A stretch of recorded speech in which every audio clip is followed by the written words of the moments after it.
Hola nuevamente a todos. Un placer saludarlos y acompañarlos nuevamente en este tercer segmento. Seguimos avanzando en el desarrollo de nuestra temática del módulo Teoría de las Organizaciones y continuamos analizando este tema tan importante, tan particular, tan interesante, que es la estructura organizacional.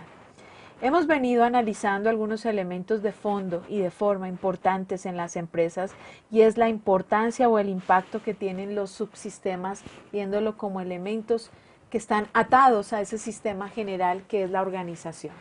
Entonces quiero que me acompañe y quiero que continuemos revisando aquellos subsistemas que también impactan de manera positiva a las empresas siempre y cuando estén alineados a lo que ellas hacen. Entonces, aquí hay un ejemplo importante y un subsistema que lo vivimos y de alguna manera otras personas lo sienten, lo duelen constantemente.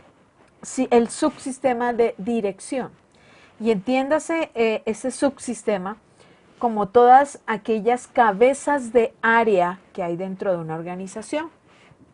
Vamos a aprovechar este instante para analizar el impacto que tiene la gerencia dentro de una organización. Entonces, para aquellos que son gerentes o los que van a ser gerentes muy pronto, uno podría decir que a veces el poder, cuando no se ha ejecutado, no se dimensiona o no se concibe de la manera coherente, empieza a generar problemas dentro de una empresa. Entonces ahí es cuando en algunos casos los gerentes, los directores, los CEO, los líderes empiezan a delegar las tareas. Y hay un peligro fuerte aquí en ese ejercicio y es que cuando yo empiezo a delegar, cuando yo empiezo a entregar de alguna manera información o responsabilidad a mis colaboradores, yo también debo controlarla y ese es un principio claro en la administración, que lo que uno no controla se pierde.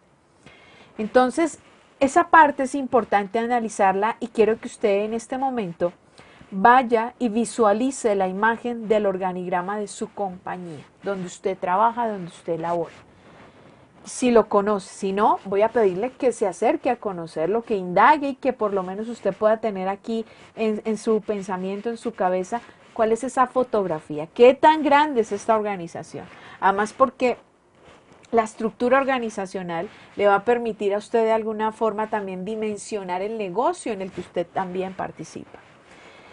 ¿Qué importancia hay cuando yo empiezo a analizar las cabezas de esas áreas, de esas unidades, de esos departamentos? Hay que analizar muchos elementos y voy a ser pues coherente y tal vez hasta un poco fría en el análisis. Pero es importante en primera instancia analizar si esa cabeza o esa persona o ese líder o ese director que está allí es la persona idónea para ejecutar esa tarea. Muchas veces nos encontramos con situaciones cuando el líder tiene una formación, tiene conocimiento, tiene experiencia y tiene un componente importante que es también que es un buen ser humano. Y la gente lo sigue, la gente lo persigue incluso, hace caso, lo ayuda, lo apoya, llora con él, se ríe con él, porque sencillamente el hombre demuestra esos atributos. Pero también tenemos el escenario donde ese gerente, donde ese líder, donde ese director, la persona que esté allí en la cabeza, carece de experiencia, su formación tal vez no es idónea para lo que se requiere, no tiene la fuerza o la capacidad para dirigir el equipo, para dirigir el grupo. En algunos casos es una persona que humanamente no evidencia de pronto esos valores que esperan sus colaboradores. Entonces ya empieza a haber un faltante allí, ¿verdad? Y es difícil seguir a una persona que no tiene esos elementos. Cuando hablamos, en este caso, de la dirección, tenemos que hablar de un componente fundamental y es el poder. Y entendamos el poder como esa capacidad que tiene una persona para ejecutar, para dirigir, para llevar, para guiar a un grupo de personas y que esa posición o ese elemento que tiene, llamémoslo poder, le permite adquirir o conseguir o impactar de alguna manera a las personas que están a su alrededor. Así que la responsabilidad es inmensa. Y muchas personas que llegan al poder desafortunadamente pierden la cabeza. Entonces son personas que no tienen un criterio claro para tomar decisiones, improvisan, lo más importante es que a mí me nombraron y yo estoy aquí y la gente me tiene que respetar. Pero analicemos qué hay detrás de eso. Sí, efectivamente la gente debe respetar, debe seguir, debe alinearse a esa visión, pero en la mayoría de los casos la gente lo hace cuando encuentra a alguien que tiene coherencia. Entonces, esta reflexión es un poco fuerte, pero la estoy haciendo para aquellos gerentes inicialmente, para que piensen o analicen si lo que están haciendo es coherente, si como están tomando las decisiones lo están haciendo bien, si tienen esos elementos que acabo de mencionar, tienen conocimiento, tienen experiencia y tienen la humanidad, tienen el componente humano. Porque pues aquí podemos encontrar varias cosas y voy a decirlo con toda claridad y con mucho respeto. Está la persona que acaba de llegar al puesto porque el abuelito le dejó el campo en la presidencia. Entonces se incorporó ahí, nunca en la vida ha estado en esa empresa, no sabe cómo funciona la empresa, a duras penas sabe dónde queda la empresa, pero el abuelito decidió heredar el poder sobre su nieto, sobre su hijo, sobre la persona que sea. Entonces empieza a haber un choque y un conflicto en ese subsistema de dirección porque la gente no va a seguir a esa persona de la manera adecuada. Sabemos que hay una política clara y es que pues si yo no le hago caso al jefe, pues ¿qué va a pasar? Usted ya lo sabe. Pero es un llamado también a la reflexión para el gerente, futuro gerente que me está escuchando y me está viendo en este instante. Analicemos qué tanto de lo que estamos haciendo está impactando de manera positiva a mi equipo y a la empresa. Hay personas que tristemente aprovechan el poder para sacar provecho personal de eso. Y eso empieza a afectar el entorno que hay alrededor. Sencillamente porque la gente no ve transparencia, no ve un panorama equitativo, claro, transparente, ético para desarrollar su trabajo. Entonces ahí es donde la gente dice, ah, no, yo con ese jefe ya sé que me toca hacer esto o lo otro para poder hacer aquello y entonces el favoritismo y entonces las preferencias y esto empieza a ser nocivo para una organización. En alguna temática que estaremos tratando hay un elemento fuerte y es esa filosofía, es el ambiente, la cultura organizacional que hay dentro de las compañías.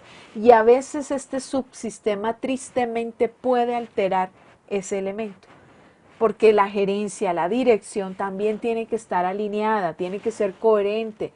Esas cabezas de área que están allí dentro de la estructura deben ser personas idóneas, personas capaces, personas que tienen el conocimiento y tienen la experiencia para hacerlo. Después viene un subsistema que es el de mantenimiento y quiero que usted lo entienda desde la vista, no como el área que hace mantenimiento. O sea, alguien dirá, ah, profesores que vienen a reparar los equipos, a lavar, a organizar, a barrer. No, no, no. Entendamos el subsistema de mantenimiento aquí como los demás cargos, las demás tareas, las demás funciones que se ven evidenciadas en un organigrama que soportan de alguna manera el desarrollo de la operación de una compañía. Y son tan importantes porque sin ellas, primero, el área no podría cumplir su función y de la misma manera no lo podría hacer la organización. Entonces se llaman o se conoce como subsistema de mantenimiento o entendámoslo como soporte, quien es el que recibe o soporta de alguna manera la operación de esa organización. Entonces ahí es donde empiezan a aparecer todos esos cargos que usted observa dentro de un área. Entonces está el coordinador de operaciones, está el auxiliar de no sé qué, está el revisor de tal cosa, está el subdirector de no sé qué, el asistente de tal cosa, la persona que coordina. Y bueno, hay también una epidemia ahí y pues tengo que ser sincera y clara. Todo el mundo quiere llamarse doctor. Entonces a todas las áreas se les ponen, a esos cargos se les pone un nombre bien especial para que eso tenga fuerza, para que eso tenga peso, para que eso tenga importancia. Pero si usted me lo pregunta desde mi experiencia y desde el análisis empresarial que yo hago, más que el cómo se llame, es el impacto que tiene dentro de la consecución de los objetivos organizacionales. Una pregunta que puede hacerle un auditor cuando está haciendo una auditoría de calidad a una compañía, posiblemente para certificarse en la norma. Y esta pregunta puede ser obvia, pero es tan tan tangencial y tan suspicaz en algunos casos, y es: cuénteme a cualquier persona, le quiero regalar esa perla, esa llave, hágale esa pregunta a alguien de su compañía, gerente. ¿Qué de lo que usted está haciendo, de su tarea? Indíqueme cómo lo que usted hace impacta la misión, impacta la visión de esta organización. Indíqueme en dónde está parado usted allá en esa misión. Y alguien diría, pues eso es obvio, eso se entiende. No es tan obvio. Resulta que la gente hace su tarea, sabe que tiene que escribir todo el día en el computador, pero ese personaje, ese asesor, ese operario, esa persona, ese gerente, ese vicepresidente, sabe realmente lo que está haciendo, cómo está impactando el cumplimiento de una misión y de una visión. Entonces ahí empieza a haber un análisis interesante, y es: las compañías, las organizaciones tienen que darse a la tarea de sí diseñar cargos, pero que ese ejercicio de planeación y de diseño sea coherente. Y sea coherente no para que todos se vean elegantes y se llamen doctores, sino para que el cargo realmente, como ha sido diseñado, pueda ayudar, pueda apalancar el cumplimiento de esos objetivos organizacionales. Por eso es importante hacerlo. Y es la invitación a que analicemos desde el contexto organizacional cómo está dimensionada esa estructura, qué elementos pueden estar fallando allí, desde lo que hemos visto a nivel de sistema, a nivel de subsistema. ¿Qué le estaría haciendo falta a esa organización para poder cumplir con ese objetivo que ella persigue, con esa meta organizacional? Finalmente tenemos el subsistema de adaptación, y esto tiene que ver básicamente con esas áreas que todo el tiempo están haciendo mejora o ayudan o apalancan el mejoramiento, el cambio, la innovación dentro de las compañías. Entonces aquí empiezan a aparecer los famosos procesos de mejoramiento continuo. ¿Se requieren en las empresas? Por supuesto. Yo analizaba un ejercicio bien interesante desde la pirámide del doctor Abraham Maslow, y desde la jerarquía de las necesidades, cuando hablamos de ese momento de la autorrealización, y con todo el respeto, pues es una crítica que hago a ese enfoque.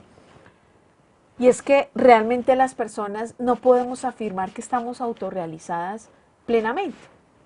Usted en este momento proyecta hacer muchas cosas como persona, y permítame hacer la comparación. Como persona usted anhela muchas cosas: pasar este módulo, pasar su carrera, terminar todo, graduarse, hacer una especialización, una maestría, etc.